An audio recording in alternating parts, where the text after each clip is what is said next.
It's a nice, comfy Friday today, and I think we're going to jump into a Transformer Slag podcast Patreon listener question. Once again, if you want to be part of the Transformer Slag podcast Patreon and help support the podcast, let us know we're doing a half-decent job keeping you educated, entertained, and informed here in the Transformer world. Check it out, patreon.com/Protoman, or check the pinned comment or the description below, and come join us, support the podcast, and keep this crazy train rolling down the tracks. So what does it get you if you join the Patreon? Well, it gets your name in the end credit scroll at the end of every segment moving forward, access to our exclusive Discord, where we talk about Transformer news, we break the news, we discuss the news, and more importantly, we share all the sales and save money on your hobby. Saved a lot of money these past couple of weeks with all the sales that were happening. We share them on the Discord together. And of course, a bunch of other great stuff, but more importantly, depending on what tier, you could ask yourself a Patreon listener question. We got a really good one today from longtime patron Massive Gains. And Massive Gains wants to know, when you were a kid, did you ever mix and match your toys when playing with them? Like your Transformer toys with your G.I. Joe or Voltron, Transformers with X-Men or Batman, or even Power Rangers with your Transformers. Curious if you have any cool stories with doing that. Feel like it's the early days of fan fiction is born, or writing, playing out right in front of you with your toys. Thank you for all the hard work you do and being the voice of the fans, Massive Gains. Well, thank you for the kind words, Massive Gains, and this is a really good question. I really like this one, primarily because I didn't have a lot of money growing up. My dad, for long periods of time, was unemployed, and my mom was on and off from work. And we lived in an area of Montreal that I would like to say nicely was the hood, to say the least. Made a lot of lifelong friends growing up there. It was a very diverse community. I was practically one of the few white guys there, but loved growing up there. But we didn't have a lot of money, so I had to make the best of what I did have of toys. Needless to say, a birthday or Christmas was probably the only time I ever got anything. You know, there wasn't any toys or anything throughout the rest of the year. And that's where, you know, relatives would come in, or grandmothers or grandfathers, you know, that's where, or uncles. My uncle always came in the clutch with micro machines. But it was one of those things where my Batman toys would get used with the smaller cars that my sister's dolls would use, and those would make stand-in Batmobiles. And my own Transformer collection from my early childhood consists of mixed off-brand stuff, bootleg GoBots, not even real GoBots, bootleg GoBots, McChangeables, and a handful of MicroMasters, and a few legit G1 toys, like my first blaster. So needless to say, a lot of the toys that I had growing up had to mix and co-mingle to have nice adventures and have interest of play. And one of those examples that came up a lot when I would play with my Transformer toys as a kid was He-Man's Roboto. I didn't really like He-Man as a kid. Never really spoke to me. I would see it always on TV. And I don't know, it's one of those things that even back then as a kid, I always felt that the animation wasn't up to snuff, and it didn't compel me. And even a lot of the toys, it never spoke to me. I had a friend who was a big He-Man kid, and I don't know, never was impressed by Castle Grayskull and these bull-legged barbarians and stuff. But I always loved robots as a kid. And Roboto's toy gimmick was something that always stood out compared to all those other He-Man toys, you know, with those turning inner gears and the moving mouth, just, you know, that translucent chest. It was just so cool. And it was so much more, for a lack of better words, Cybertronian than those barbarians and skull wizards and monsters that the rest of the He-Man line had. So he would get used a lot with my Transformer toys.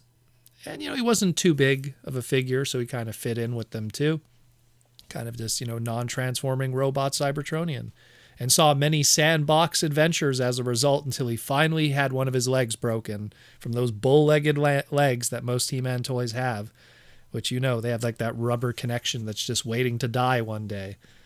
And he just disappeared as time passed. I think he was probably sold in a family garage sale that we did. We never really did garage sales, but once in a while a friend would be doing a garage sale with a bunch of other people, and we'd bring this and that, and I'd get like $5 out of it, which was a lot of money back then. But I've since replaced that Roboto many years later.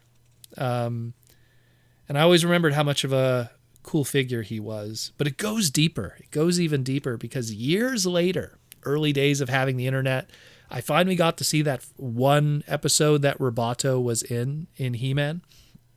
And, using hindsight today, it led to a whole bunch of pretty crazy storytelling in my mind, even today, as a result of it. The 113th episode of He-Man, which is called Happy Birthday Roboto. It's the only episode he ever appeared in. Is wild when you go back and watch it, knowing what you know as a hardcore Transformer fan. It pretty much is Cybertronian storytelling. It's a ship that looks very Cybertronian, crashes on Eternia, and is buried by time, and then is found years and years later by He-Man and Man of Arms.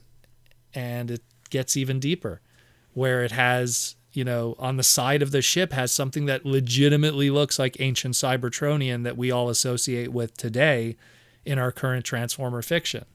Now keep in mind, this episode came out in October of 1985.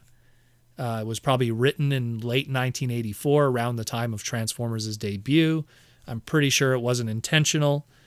So this story of, an ancient robot race crash landing on another planet, being buried for many years and then later dug up. A lot of parallels to G1.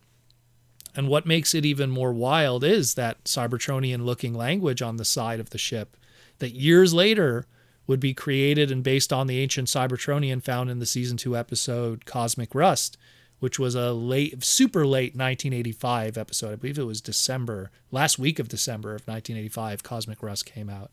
So, that's one of those cases where, like, it's a whole bunch of coincidences, but, it's something that just is awesome. And also, that He-Man episode, again, Happy Birthday Roboto, and Roboto's origin was written by Larry DiTillio, who was one of the main forces behind Beast Wars' show and the success. And so I've always felt Roboto had kind of like that deep connection to Transformers. And I feel like, sometimes I'd like to pretend that Planet Robotica that he came from was just Mattel and Filmation's way of not saying Planet Cybertron without getting sued.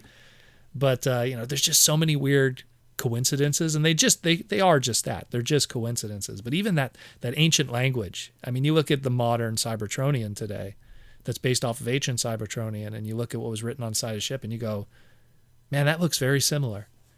So, totally not the case, but it's pretty cool, and I've always thought about that. And that was always, again, one of those old toys I used to play with all those years ago, and played with it with my Transformers as a kid. And then years later, there's almost a factual connection, although not quite. But just I want to just tell that story. I mean, just to give one more shout out, I'll give a shout out to McChangeables, Big Mac Bot, whatever you want to call him. He was always my Alpha Trion. He was the old looking dude, the leader of the McChangeables, and he always was like my Alpha Trion stand-in, because we didn't get an Alpha Trion toy until years later, decades later. So pretty cool stuff. But again, I hope that kind of answers it a little bit, give a little story there, but hope that answers it. Thank you for the question again, Massive Gains, and thank you for being a patron here on the Transformer Slag podcast. And if you want to be like Massive Gains and join the Transformer Slag podcast Patreon and help support the podcast, again, check the pinned comment and a description below, and rock out with the robots in the skies tomorrow. Be sure to tune into the Transformer Slag podcast Saturday night live stream. Again, that'll be happening 8 o'clock Eastern Standard Time, 5 o'clock Pacific on Saturday night. We're going to be talking about that brand new Hasbro drama that's been going around, with my own personal take on that and everything that's crazy that's going on with it. Updates to our new Titan class and what's happening with our tidal wave, as well as some HasLab items that recently showed up in the mail and my 2 cents on those, and some cool Transformer Hong Kong items and much more. So be sure to tune in tomorrow for that, for the Transformer Slag podcast. Thank you for listening, and I'll see you in the near future.